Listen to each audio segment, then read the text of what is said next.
Sahabat Oase Rohani Katolik yang terkasih, salam damai, salam sehat dan sukacita dalam Kristus. Senang sekali saya Teresa Wina bisa menjumpai kembali Anda pada Oase Rohani hari ini, peringatan Pesta Santo Lukas penulis Injil. Bersama-sama kita akan mendalami lebih dalam apa sih yang bisa kita pelajari dari seorang Santo Lukas bersama dengan Romo Bernardus Subroto Marti Atmojo, Serikat Yesus. Romo Marti, terima kasih hari ini sudah meluangkan waktu. Terima kasih juga. Memberikan inspirasi iman yang banyak nanti ya Romo ya. Mudah-mudahan. Kita segera awali dengan doa pembuka yang akan dipimpin oleh Romo Marti. Silakan Romo. Dalam nama Bapa dan Putra dan Roh Kudus. Amin. Allah, Aba, Bapa kami. Dari kitab Kejadian, kami mengetahui ya Bapa, bahwa Engkau adalah yang memberi hidup kepada kami semua. Sang Putra, Tuhan kami Yesus Kristus, banyak sekali diceritakan sebagai menghidupkan orang yang atau sudah mati atau hampir meninggal. Ia juga menyembuhkan banyak orang sakit, menyelamatkan kehidupan mereka. Kami bersyukur bahwa Engkau pun menganugerahkan kehidupan berkat roh kehidupan yang Kau anugerahkan sampai sekarang.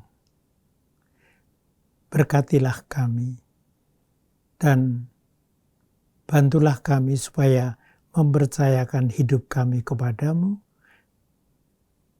Engkaulah Allah kami, kini dan sepanjang masa.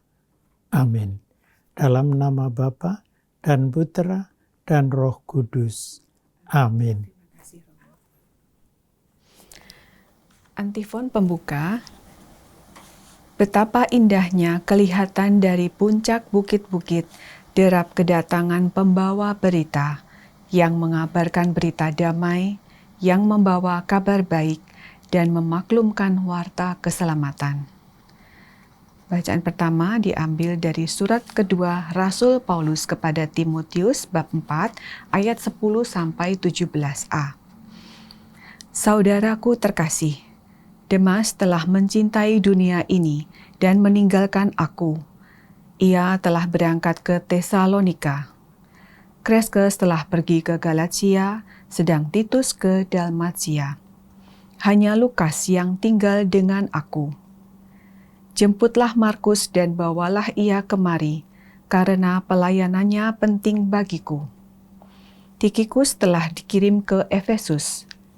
Jika engkau kemari, bawalah juga jubah yang kutinggalkan di Troas di rumah Karpus, dan juga kitab-kitabku, terutama perkamen itu.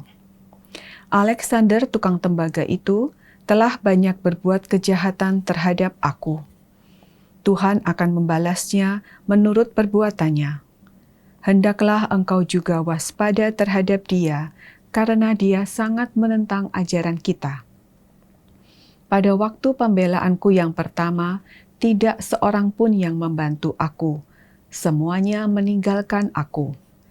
Kiranya hal itu jangan ditanggungkan atas mereka. Tetapi Tuhan telah mendampingi aku dan menguatkan aku, supaya dengan perantaraanku Injil diberitakan dengan sepenuhnya, dan semua orang bukan Yahudi mendengarkannya. Demikianlah sabda Tuhan. Syukur kepada Allah. Kita tanggapi dengan Mazmur tanggapan. Para kudus-Mu ya Tuhan, memaklumkan kerajaan-Mu yang semarak mulia. Para kudus-Mu ya Tuhan, memaklumkan kerajaan-Mu yang semarak mulia. Segala yang Kau jadikan akan bersyukur kepadamu ya Tuhan, dan orang-orang yang Kau kasihi akan memuji Engkau. Mereka akan mengumumkan kemuliaan kerajaan-Mu dan akan membicarakan keperkasaan-Mu. Para kudus-Mu ya Tuhan, memaklumkan kerajaan-Mu yang semarak mulia. Mereka memberitahukan keperkasaan-Mu kepada anak-anak manusia dan memaklumkan kerajaan-Mu yang semarak mulia. Kerajaan-Mu ialah kerajaan abadi, pemerintahan-Mu lestari melalui segala keturunan. Para kudus-Mu ya Tuhan, memaklumkan kerajaan-Mu yang semarak mulia.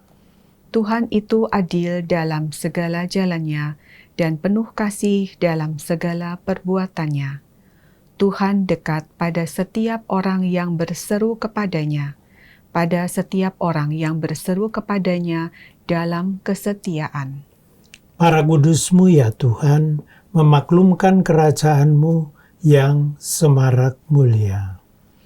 Sahabat Oase Rohani Katolik yang terkasih, mari kita siapkan hati untuk mendengarkan Injil suci diawali dengan bait pengantar Injil. Silakan Romo.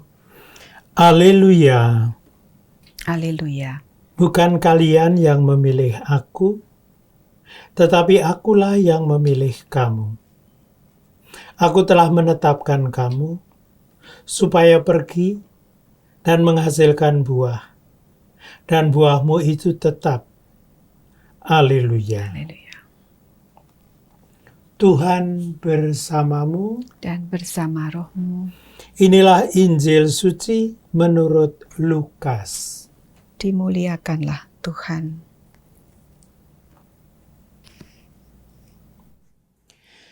Pada suatu hari, Tuhan menunjuk 70 murid, lalu mengutus mereka berdua-dua, mendahulunya ke setiap kota dan tempat yang hendak dikunjunginya. Katanya kepada mereka, "Tuaian memang banyak, tetapi sedikitlah pekerjanya. Karena itu, mintalah kepada Tuhan yang empunya tuaian, supaya Ia mengirimkan pekerja-pekerja untuk tuaian itu. Pergilah, camkanlah, aku mengutus kamu seperti anak domba ke tengah-tengah serigala. Janganlah membawa pundi-pundi atau bekal atau kasut, dan janganlah memberi salam kepada siapapun selama dalam perjalanan. Kalau kamu memasuki suatu rumah, katakanlah lebih dahulu, damai sejahtera bagi rumah ini. Dan jika di situ ada orang yang layak menerima damai sejahtera, maka salammu itu akan tinggal padanya. Tetapi jika tidak, salammu itu akan kembali kepadamu. Tinggallah dalam rumah itu, makan dan minumlah apa yang diberikan orang kepadamu. Sebab seorang pekerja patut mendapat upahnya. Janganlah berpindah-pindah rumah. Jika kamu masuk ke dalam sebuah kota dan kamu diterima di situ, makanlah apa yang dihidangkan kepadamu, dan sembuhkanlah orang-orang sakit yang ada di situ, dan katakanlah kepada mereka, kerajaan Allah sudah dekat padamu. Demikianlah sabda Tuhan. Terpujilah Kristus. Terima kasih Romo. Baik sahabat Oase Rohani Katolik, mari kita kini mendengarkan inspirasi iman dari Romo Mardi. Silakan Romo, dari bacaan pertama, apa yang bisa Romo sharingkan Romo? Bacaan pertama itu memperlihatkan seorang Paulus yang dari satu sisi jelas, gembira, karena mempunyai seorang sahabat seperti Timotius. Dari sisi yang lain, dalam surat itu surat kedua Rasul Paulus kepada Timotius, bergema pula hal yang tidak enak diucapkan, tapi memang diucapkan oleh Paulus, yaitu hanya Lukas yang tinggal dengan aku. Karena Dimas pergi, Kreskes pergi. Bahkan sebetulnya Markus juga tidak di tempat, sehingga dia minta tolong Timotius agar supaya mengajak Markus datang. Gambarannya adalah Paulus kesepian, ditinggal banyak teman-temannya. Tentu saja maksudnya tidak sama dengan kalau ada orang bilang si Lukas sudah meninggal. Bukan meninggal, tapi meninggalkan. Itu yang dilakukan oleh Demas. Karena Lukas tidak meninggal dan tidak meninggalkan. Markus juga disukai, sehingga dibilang, bawalah ia kemari. Kita punya gambar di sini pada hari pesta Santo Lukas, memperlihatkan betapa gereja pada waktu itu, zamannya Paulus, Timotius, Lukas, dan sebagainya, saling mendukung, saling membantu, sehingga gereja tumbuh, berkembang, hidup dengan menyenangkan dalam bentuk saling mendukung satu sama lain. Sama dengan gereja sekarang ya Romo ya? Sama dengan banyak bagian dari gereja kita sekarang. Saling mendukung, saling membantu. Kalau saya ingat sekarang ini jumlah umat di Keuskupan Agung Jakarta menjadi sangat banyak. Di keuskupan-keuskupan lain juga banyak. Saya belum lama ini diperkenankan kontak dengan saudara-saudara di Medan. Banyak orang yang bergabung.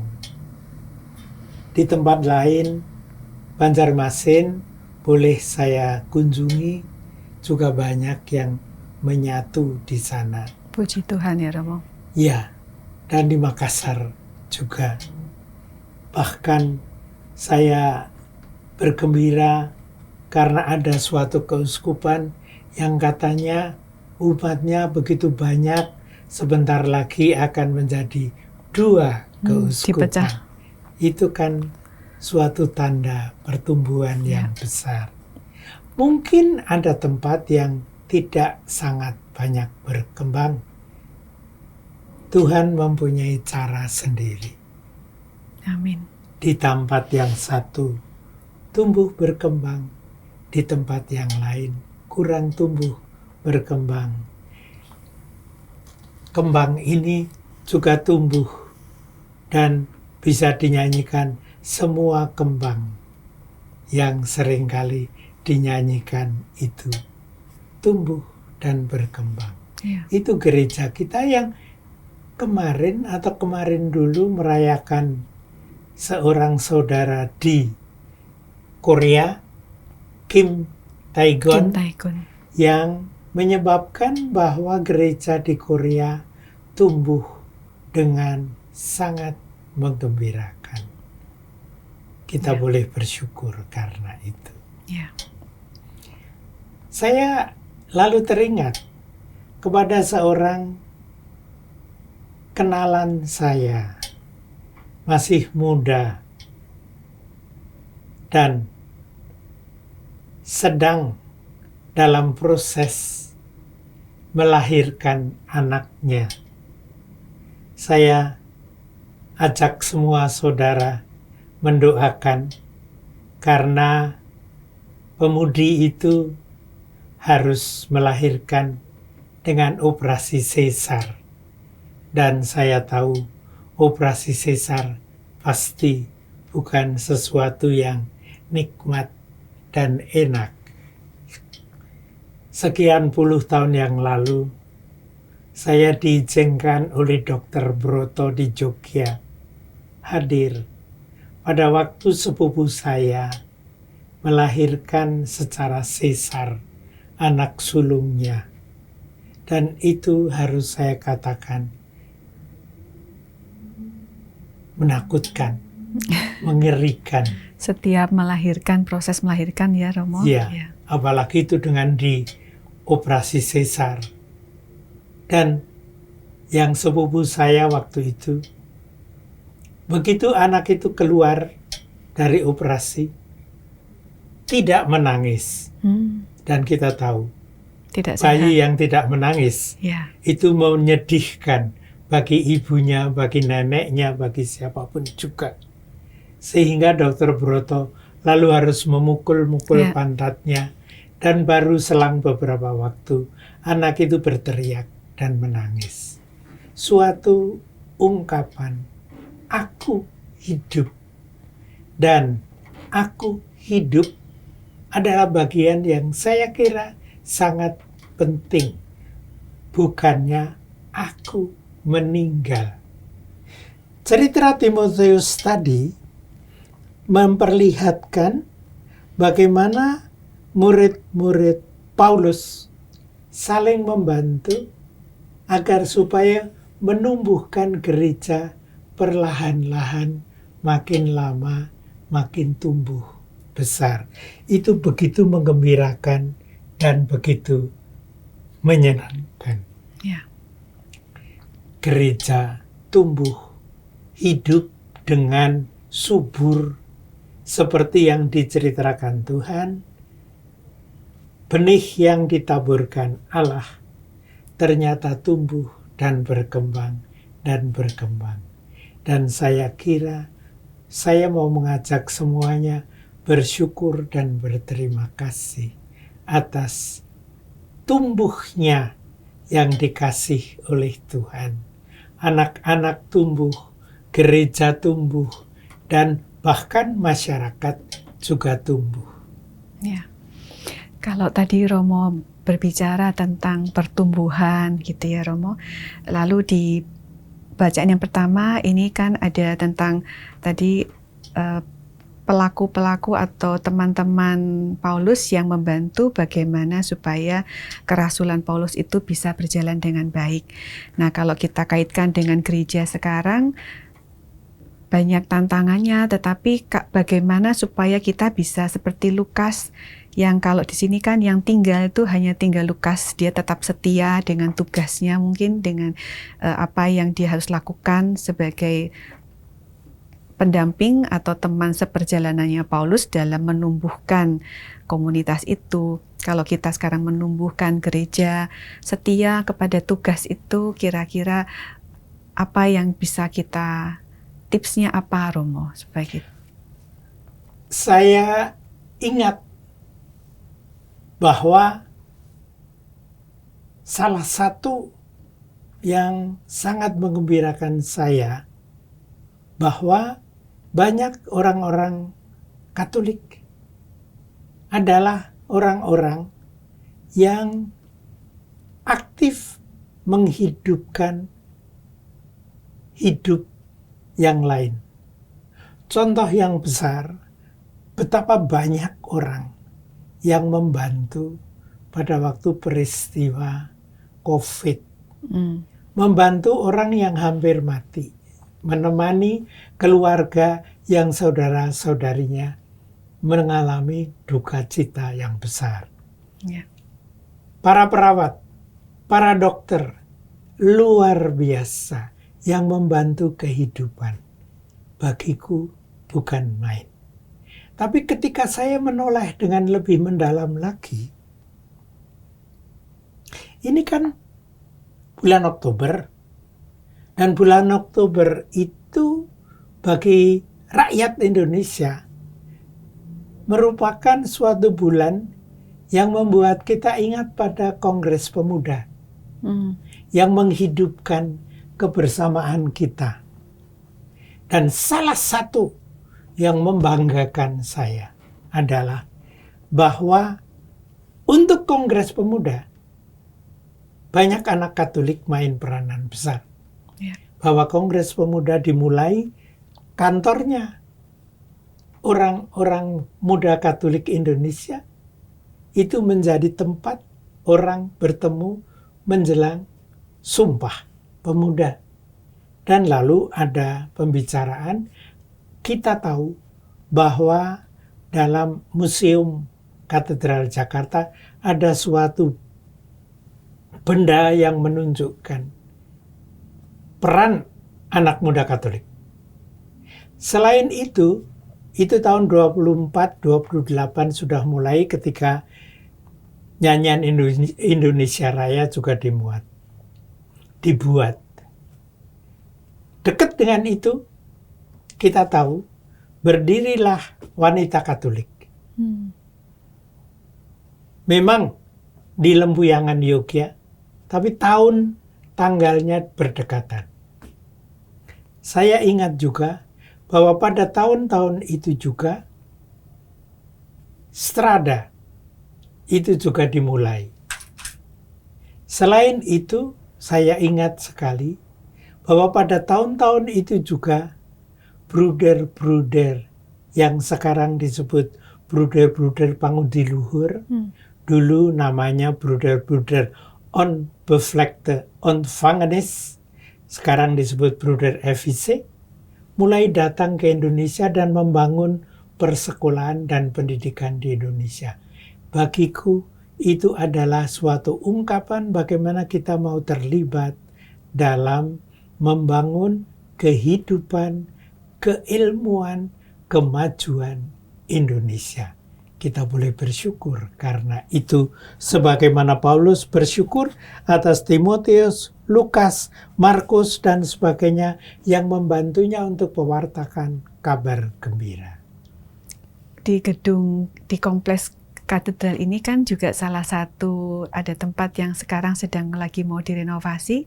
Itu dulu juga tempatnya para pemuda berkumpul ya, Romo? Betul, betul. Dan karena itu kita boleh bersyukur karena itu. Jadi kita dari dulu, kan kalau sekarang kan suka digaungkan tuh 100% Katolik, 100% Indonesia. Kita sudah dari dulu ternyata sudah jejak itu ada ya, Romo ya? Betul. Barangkali untuk sementara boleh kita mensyukuri segala rahmat Tuhan itu. Ya, baik. Terima kasih, Romo. Kita sudah tadi mendengarkan dari Romo Mardi betapa banyak yang kita sudah lakukan, para pendahulu kita. Kita endapkan dulu apa yang sudah disampaikan oleh Romo. Kita akan lanjutkan di sesi yang kedua.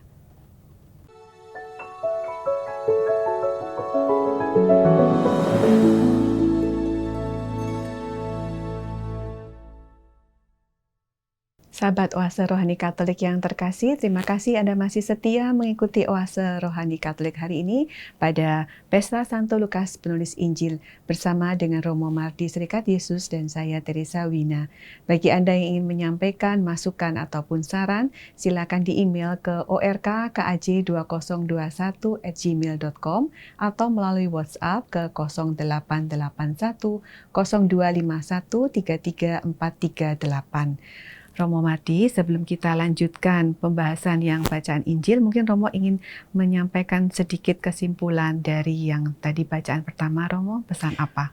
Dari bacaan pertama saya ingin mengingat para pemirsa dan saudari-saudara yang hadir bahwa saya ngomong dengan seseorang yang namanya Wina.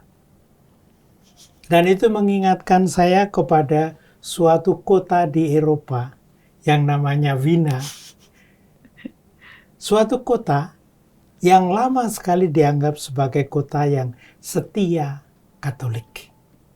Bahkan pada masa yang sangat sulit setia Katolik. Nah, ini adalah kota Wina yang konkret nyata sekarang. Paulus setia. Walaupun ada rekannya yang pergi. Tapi bersama dengan Timotius, Lukas, dan Markus setia. Timbul pertanyaan, kok bisa? Kok berani? Nah, ini kelihatan dalam Injil Lukas yang tadi sudah kita dengar. Ternyata yang setia kepada Tuhan Yesus tidak hanya Petrus. Jangankan Petrus. Petrus malah bisa menyangkal. Yohanes juga orang yang ambisius, minta kepada ibunya, minta menjadi Menko yang di dalam di kabinetnya presiden. Kabinetnya Tuhan Yesus. Enggak. Yakobus barangkali sangat dekat. Tetapi memang tadi Lukas menceritakan ada 70 murid. Jadi tidak sedikit yang setia kepada Tuhan. Ini merupakan suatu tanda yang bagus untuk lahirnya gereja. Jadi gereja itu lahir tidak dengan satu orang Petrus atau satu orang Yohanes, tetapi dengan sekelompok muridnya. Itulah gereja. Diperlihatkan 70 murid diutus berdua-dua ke berbagai macam tempat. Dan bekalnya bukan pundi-pundi, bukan kasut, bukan ini, bukan itu. Tapi hanyalah damai sejahtera yang diterima dari Allah Tuhan kita. Kalau ini pegangannya, itulah sebabnya banyak sekali murid Tuhan setia. Pada 3 abad pertama, dari abad 1 sampai abad 300-an, mereka banyak dipukuli dan banyak dibunuh. Tapi banyak dari mereka setia kepada Tuhan. Kesetiaan itu merupakan jawab atas kesetiaan Allah sendiri. Dalam bahasa mereka waktu itu disebut chesed. Chesed adalah kasih setia Allah kepada kita manusia. Allah memperlihatkan bahwa kasih setia itulah yang menyebabkan kelahiran gereja terjadi dengan bagus. Dan karena itu banyak orang yang kemudian ikut serta dengan Tuhan Yesus. Kadang-kadang kelihatannya berat. Tapi sebetulnya itu suatu jalan yang menuju ke arah ungkapan Tuhan tidak akan melupakan kita. Maka pada zaman Nero, pada zaman kaisar-kaisar yang sangat kejam, umat setia. Sehingga kelahiran sang gereja muda itu senantiasa mendapat rahmat dan berkat dari Tuhan. Perjalanannya sulit, tapi tetap karena kita ingat bahwa Tuhan sudah setia ke kita, maka kita juga setia kepada jalan perutusan itu, gitu ya, Romo? Betul, iya. Ya. Kalau tadi Romo katakan tadi saya tertarik dengan di awal Romo bercerita tentang kenalan Romo yang melahirkan itu. Iya. Kalau tadi dikatakan Romo gereja yang setia, lalu kemudian Romo tadi katakan pemudi itu melahirkan dengan sesar, tidak mudah.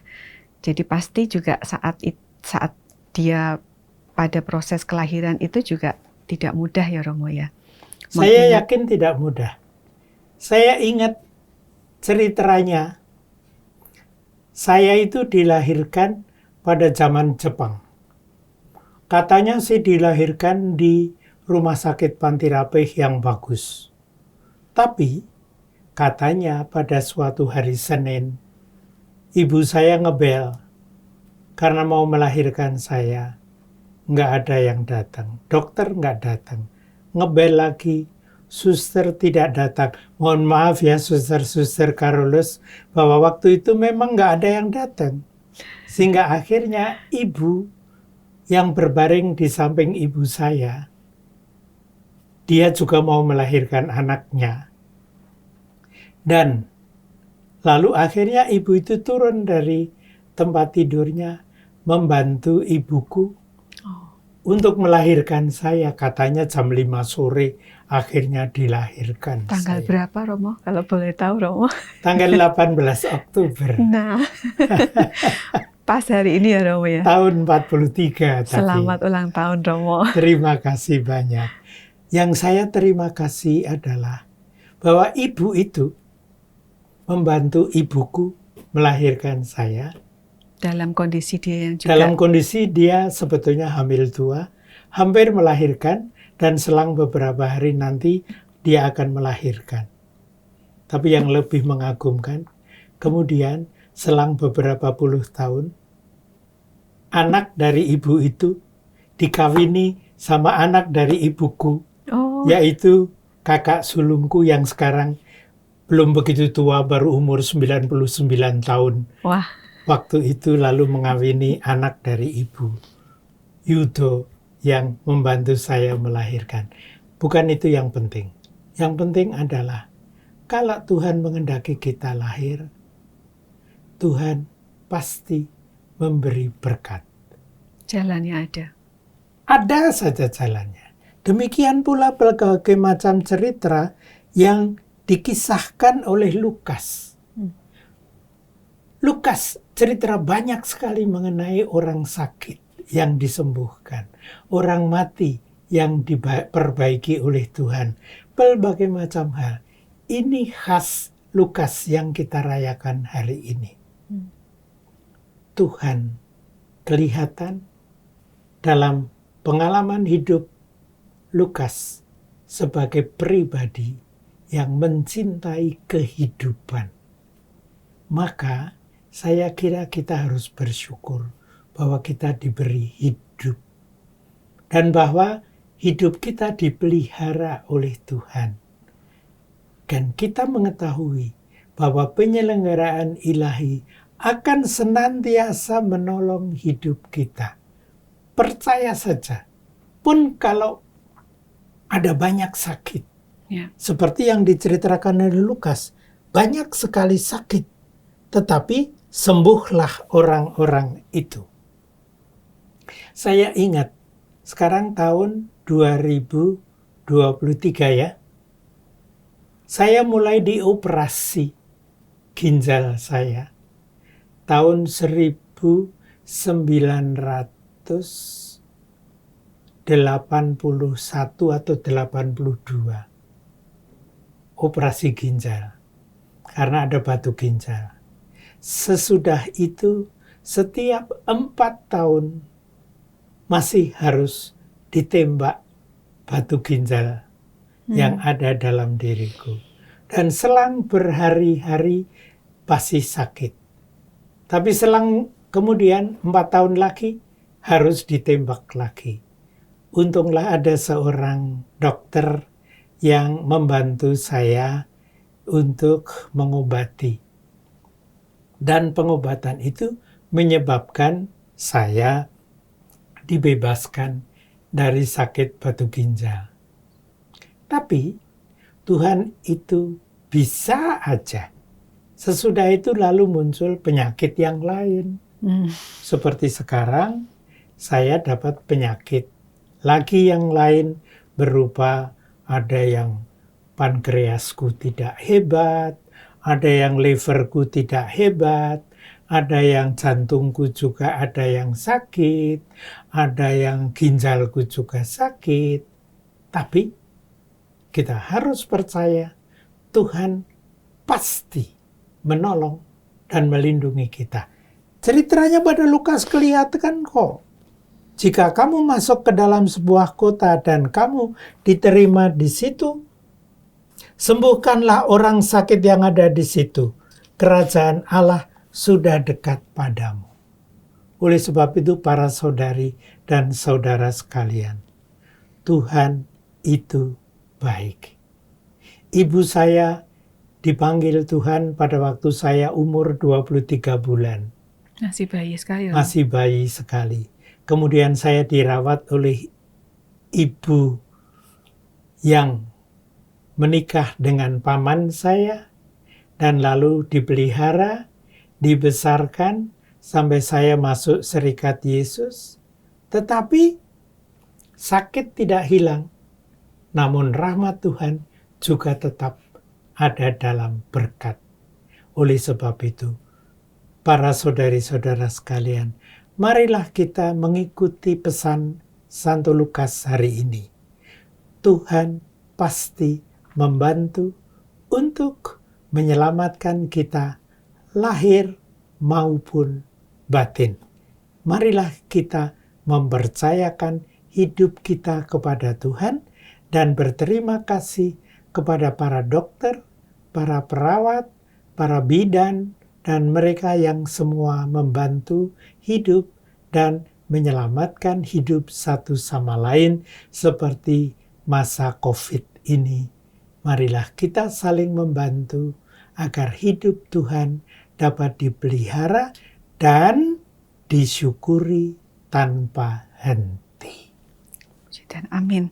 Saya dari tadi mendengarkan Romo Mardi bercerita tentang bagaimana Romo lahir, 23 bulan ibu meninggal, lalu Romo sakit ini, sakit itu, tapi dari cara Romo berbicara, sinar mata, senyumnya, auranya, itu saya belajar pribadi, paling tidak saya pribadi, saya belajar bahwa Romo sepertinya begitu menghargai kehidupan seperti yang tadi Romo katakan. Santo Lukas itu bagaimana mengajarkan kita bahwa Tuhan memberikan kesembuhan, membangkitkan yang mati. Romo memberikan inspirasi itu bagaimana kita harus juga menghargai kehidupan ya Romo ya.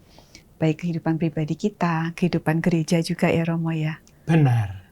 Baik, terima kasih Romo atas inspirasinya. Kembali. Semoga kita juga bisa belajar dari Romo menghargai kehidupan. Terima kasih. Kita tutup oase rohani hari ini dengan doa ya Romo dan berkat. Dalam nama Bapa dan Putra dan Roh Kudus. Amin. Allah, Aba, Bapa kami, Engkau telah memberikan hidup kepada seluruh alam semesta, segala ciptaan, juga kepada semua manusia. Engkau adalah sumber kehidupan. Kami ucapkan syukur kepadamu, Tuhan. Kami mempercayakan hidup kami agar supaya segala yang hidup senantiasa memperoleh berkat darimu, dalam nama Bapa dan Putra dan Roh Kudus. Amin. Terima kasih. Sekali lagi kita ucapkan terima kasih dan selamat ulang tahun untuk Romo Mardi. Terima kasih. Semoga kita tertular dengan semangat yang Romo punya dalam menjalani kehidupan, menghargai kehidupan ya Romo. Mudah-mudahan masih diberi usia yang panjang karena kakak sulung saya baru kemarin dulu merayakan ulang tahun ke-99 dan masih hidup, dan karena itu kita percaya kepada Allah Tuhan yang menyelenggarakan hidup kita. Amin. Selamat ulang tahun yang ke-80 Romo. Terima kasih. Kita ucapkan juga terima kasih kepada pengurus, pimpinan, dan segenap tim teknis Oase Rohani Katolik yang telah mendukung hingga acara ini bisa berlangsung dengan lancar. Kepada para sahabat Oase Rohani Katolik yang telah dengan setia mengikuti Oase Rohani Katolik, kepada terutama Bapak Ibu yang setia menuliskan komennya, ucapannya di kolom komen. Kita akan berjumpa lagi di Oase Rohani mendatang. Salam sehat dan sukacita dalam Kristus.